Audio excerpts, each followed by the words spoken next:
Hello, this is Cheryl Lampard. Welcome to Knitter Matters. I've come in just a fraction early because I want to make sure that this is streaming okay on the right page. Hopefully it is. It seems that we are. And it seems that you can hear me, so that's great. I'm going to turn that volume down now. Hopefully, if any of you pop up, I'll try and say hello to you, but sometimes I can't always catch you before you've gone. Anyway, it is now 7 o'clock. Welcome indeed to Knitter Matters. This is season 4, episode 10. Thank you so much for joining me. I'm delighted that you're here, whether you're watching live or the replay later. Welcome indeed. Lampard. I'm a fibre artist. I'm a knitting educator. I'm a Craft Yarn Council certified knitting instructor, and I was once the proud owner of a yarn store in Brighton, England. And one of the joys of owning a yarn store, apart from all those glorious yarns, is that I got to be able to teach people how to knit. I loved doing it then, and I love doing it now. So this episode is all about the colour dominance. Now, whether you're knitting feral, Swedish, Norwegian or Icelandic knitting techniques, to name just a few different styles, whatever their differences, they all have one thing in common, which is they're all worked in a style called stranded knitting, and that is working 2 colours a row. So we talked quite a bit about stranded knitting in previous episodes, but one thing that often gets overlooked, or we simply don't know about it, and I didn't know about it on the first pair of mittens that I made many moons ago, is the effect of colour dominance. It's sometimes called yarn dominance, but I'm going to refer to it as colour dominance, because to me that sort of says what it is. So that's what I'm going to call it. I'm going to go to the worktop now, and I'm going to show you a couple of samples. So these, let's get it the right way up. These samples were both worked. Let's make sure you can see that. These samples were worked exactly the same needle size, the same number of stitches. It's the same pattern, it's the same yarn. It's actually a worsted weight, which for my UK friends is slightly thicker than a DK weight. You can see, I hope, a subtle difference in how the colours appear. And you may not be able to sort of recognise what that is, but there's something different. And certainly I do this sort of squinty thing where I half close my eyes. If I half close my eyes, there's a sort of difference in the color variation, certainly on this part here, this design here. Sort of, if I half close my eyes, the pink motifs here, kind of the border around them is thicker, whereas on this one I see those middle motifs a lot clearer. And again, here on this part of the pattern, there's a sort of boldness here and a slightly more defined patterning here. So when we have, what happens with a 2-colour pattern is that the dominant colour tends to stand out more than the background colour. And you could argue which of those does it.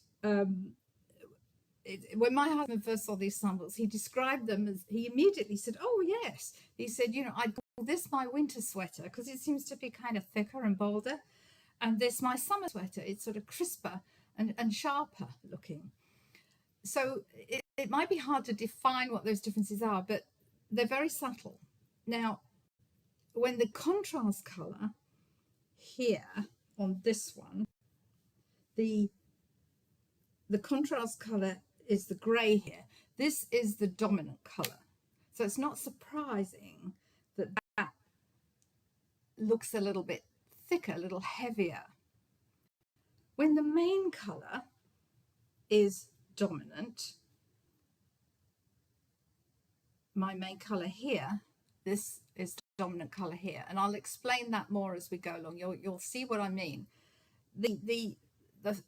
The contrast colour will recede slightly into the background.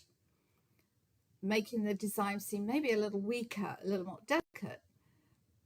And it's one of those things that it doesn't really matter how you describe it. You just need to know that there might be a difference.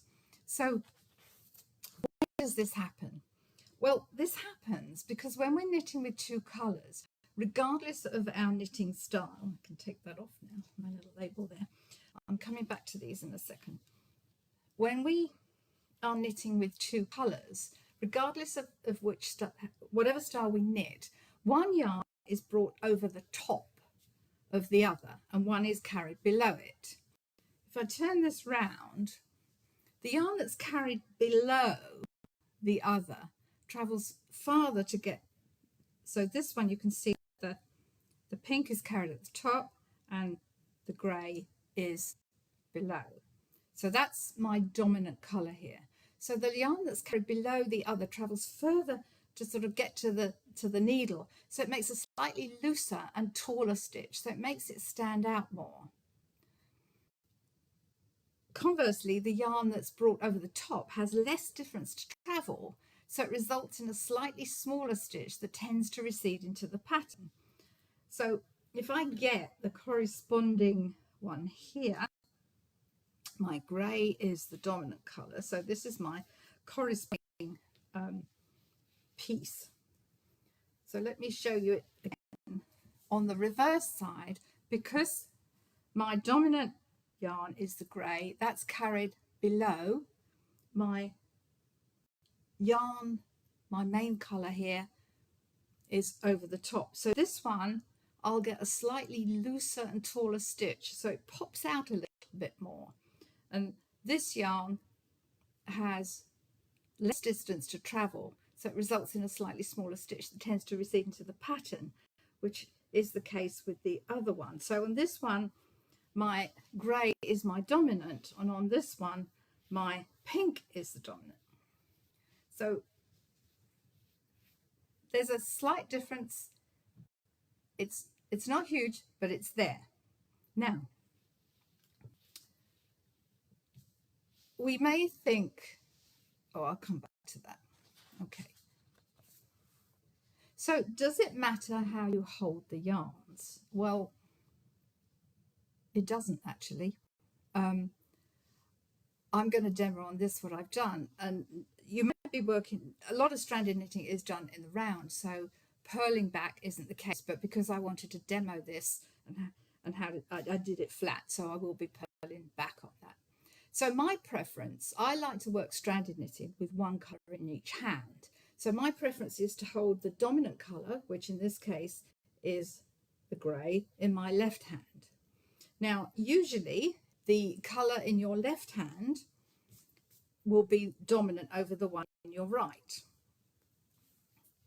So the yarn in the right hand, remember I said the yarn in the right hand sits closest to the needle. It sits up there, sits closest to the needle. And the yarn in the left travels underneath. But your particular knitting style may change that. And the only way to be sure is to knit a swatch. So some knitters hold, or a swatch or two actually, some knitters hold both yarns in their right hand, some knitters hold both yarns in their left hand. If you're doing that, you just have to orient one yarn to travel under and one to go over. And sometimes you see these sort of knitting rings where you can put the yarns through and it helps sort of keep the tension for you. And I've seen people work with the yarn, both yarns in right hand, both yarns in left. I don't get on too well with that. I prefer one in each hand. And some knitters, particularly beginners, find it easier to hold only the working yarn at one time, dropping and picking up the relevant colour as they go along. Now, there's nothing wrong with doing that, and if you prefer to do that, what I suggest is that I recommend that you position your dominant colour ball of yarn, which in this case would be the grey, to the left of the background colour, so making sure that the strands don't get twisted when you're picking them up and putting them down. Sometimes if you're picking up and dropping, it's much easier to get it wrong. You can get the, you know, one yarn going over, one yarn going under, and you're mixing it up across the row. But if you keep one yarn to one side and one to the other, you might find that a bit easier. So let me just show you. Let me see where I am on here. I'm just going to do a row here, and I'm going to show you what I'm doing. Here, let's get that out of the way so it's not distracting. So I may, let's see if I can follow this pattern from memory almost. So, okay, what row am I on here? Okay, I'm going to need to, I can't remember which row I'm on. Let me see. Okay. I may get this wrong, but it really doesn't matter for the purposes of this. So this is my dominant yarn. I'm going to work that here. Then I'm going to do another stitch. And forgive me if this pattern goes wrong here. I'm trying to keep my eye on several things at once, as well as making sure the yarn doesn't snag on my worktop. So I think I've got 3 here in the pink. Then it's a sort of a one. I'm looking a bit clumsy looking here. I know, but you'll get the gist. So I've got this. I'm keeping this in my left hand. My main colour, my background colour is in my right, but my grey is my dominant colour for this piece. So I've got another couple here to do. 1. Okay. I think I finished with a, yes I do. Okay. So you just saw that row that I did there. This is the equivalent here of having got up to here. Okay.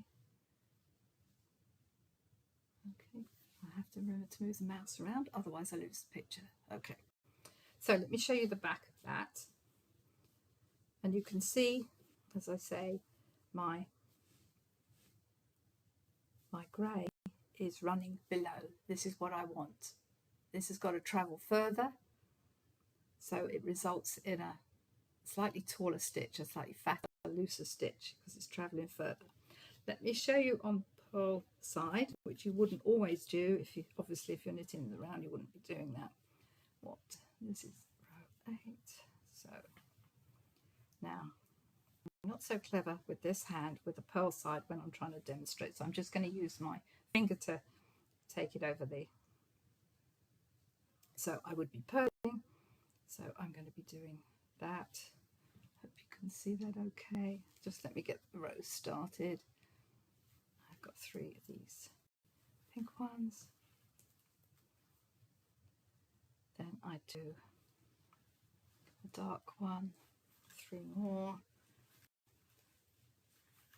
then I do a dark one, a pink one, a dark one, a pink one, a dark one, a pink one, a dark one, 3 more pink ones, dark grey, 3 more pink,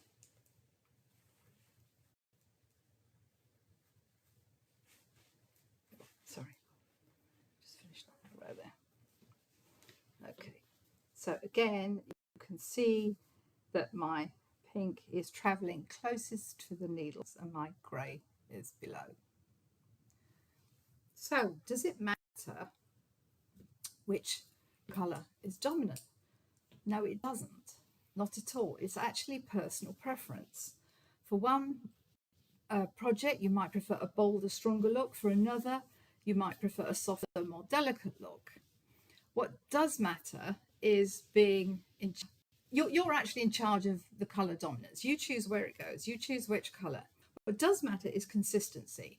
You don't want to switch methods partway through a project or end up, as I did all those years ago, with one mitten looking quite different to the other. You can, some tips for colour dominance, working with colour dominance.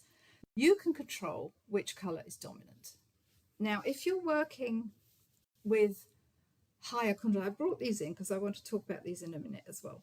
It's exactly the same pattern, but again, I've just done it differently. I've done one with pink as my dominant colour and one with the grey. And again, it's a very subtle difference. You can see it. Again, you might not be able to define it. And I did, you know, I'm almost sort of driven myself crazy trying to define what's different about them. But I go back to sort of squinting slightly, half closing my eyes, which looks really funny me doing that on camera, I know. But when I do that, I can actually see one of these pops out more than the other. So for this one, and it's not always, this one to me, the pink kind of, the pink, I can see the pink more. And certainly on these bits of patterning here, the pink to me is better defined. On this one, the grey is the dominant colour. And you may think, well, there's a lot of grey in both. Yes, there is. But to me, the pink slightly recedes to the background. Remember, this is exactly the same pattern. It's the same amount of stitches. It's the same yarn. There's no difference. This to me is thicker. It sort of looks a bit fatter. It pops out, and yet it's still only 2 stitches wide. Here I can see my pink is much more dominant here to my eye than it is here. But when we get down here, you know, it's actually harder for, if you just go by the stitch size alone, that's not necessarily, although the stitch is slightly bigger when my pink is dominant, and up here when my grey is dominant, it's the overall look. It's the overall look. And certainly I can see that my pink recedes more here and the grey comes forward. Here the pink is more dominant. I'll come back to those in just a moment. I want to show you all 4 together. So we were talking about how to decide your colours. You can decide, and the only way to really be sure what you like the look of is to do some swatches. So obviously I've got pink and grey here. Now if I was doing 2 very similar colours, you know, this rust, this sort of orangey rust, and this what would I call this, a sort of mustard, yes, a mustard colour, there's not high contrast there, so I might want to ramp it up a bit by making the lighter colour, perhaps my brighter colour, more dominant than the mustard. If I've got high contrast and it's a bit too high contrast, you know, good example here would be this red and black, I can make the darker colour more dominant, so it's not going to pop quite as much. But what I do suggest is that you, as you're doing your swatches, you make notes.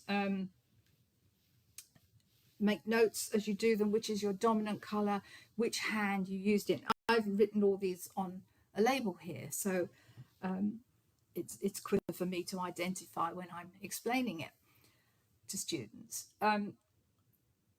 If you can't remember what you did, and mea culpa here, hands up here, I was doing my samples over the last few nights, and I put yellow sticky notes on them before I blocked them, and then between sort of doing that and blocking them, 3 of the sticky notes came off, and I couldn't remember which one I'd done first and which one. But looking at the back can help you. So if we go back to, let me show you. Let's go back to this sample, this little sample that I've just done.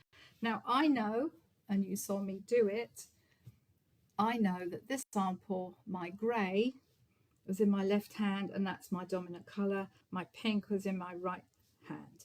So if I look at the back here, yes, you can certainly see the pink, but the grey is more dominant on the back. It's the reverse of what you would think. And I know that to be right because here is the one. Again, this is my pink yarn in my right hand, so that's the yarn is going over. My grey yarn, which is below, is the dominant colour. And if I look here, the back, the grey, the pink is more dominant there at the back than the grey. It's the opposite. So my grey is the more dominant on the front, but on the back, it's the pink that comes through. You can actually see that better on the grey samples that I did. They stand out more, I think. So this one was the one that I did with my pink was the dominant colour. Let's get it the right way up. My pink is the dominant colour here. That was in my left hand. On the back, you can see there's more grey. And on this one, where my grey was the dominant colour, you might expect to see more grey at the back. It's the reverse. I'm going to get more pink on the back. Did I say that the right way around just now? Yeah, this is more grey on the back here. There's more pink on the back here. So if I really was in a muddle, I could sort of start to work it out that way round if I didn't label my samples, because I've got more pink here as my dominant colour. So the reverse would be true on the front. So my grey would have been the dominant colour there. And likewise here. My pink is the dominant there. And my grey. My grey is the dominant on the back there. So it's my pink was the dominant on the front there. Okay. But do try and label as you go along so that you don't have to work it out like that. Again, I can show you on this how much grey there is the back there. So I know just by looking at that that my pink was my dominant there. Okay. Oh, so let me finish by saying that there are some notable knitters and knitting educators who don't think very much about colour dominance. They don't think that it matters too much. I'm in the camp where I like to decide on my colour dominance and assign my dominant colour to my left hand.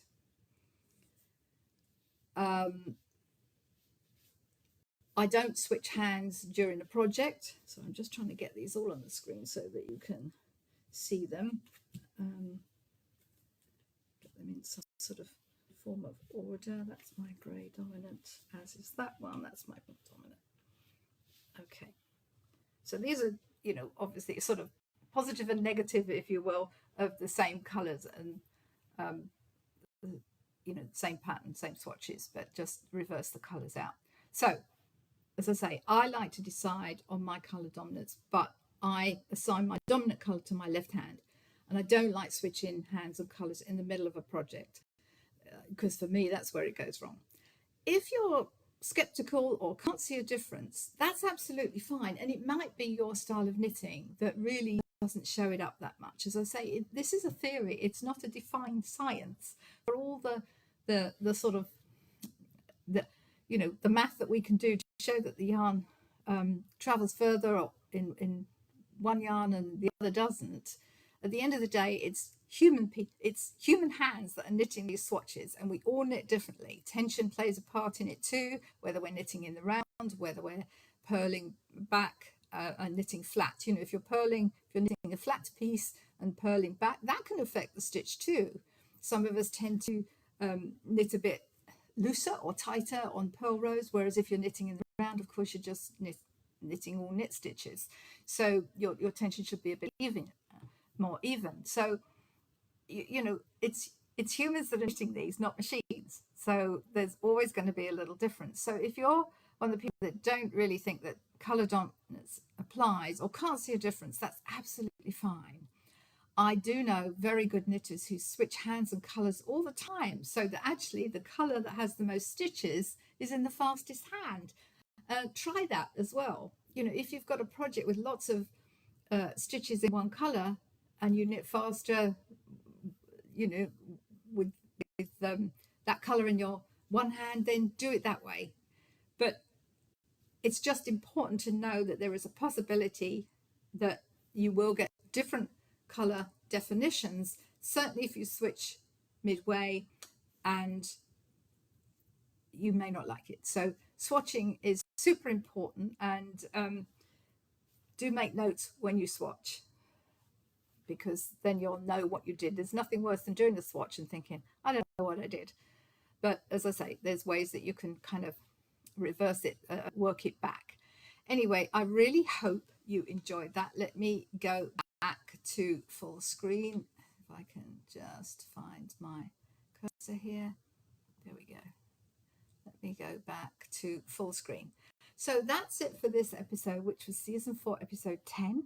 Do feel free to email me or message me if you have any questions about color dominance theory, stranded knitting, or any other knitting issue, whether it's questions on this episode or knitting questions, because if you've thought of that question, probably somebody else has thought of it too and would like to know the answer, and we can include it in a future Knitter Matters. So as always, this episode will be uploaded to our Knitter Matters Facebook page immediately after the live has finished, and then to our YouTube channel, our Knitter Matters YouTube channel, within 24 hours. If you liked it, do let us know. If you want to watch this or any other of the over 100 replays that we have for Knitter Matters episodes, the easiest way is actually to go to our YouTube channel and watch it there. And if you liked it, do let us know. If you subscribe to the YouTube channel, then you'll get any new episodes that are published immediately in your feed. So thank you so much for watching. And until next time, keep well, keep calm, and keep knitting. Bye for now.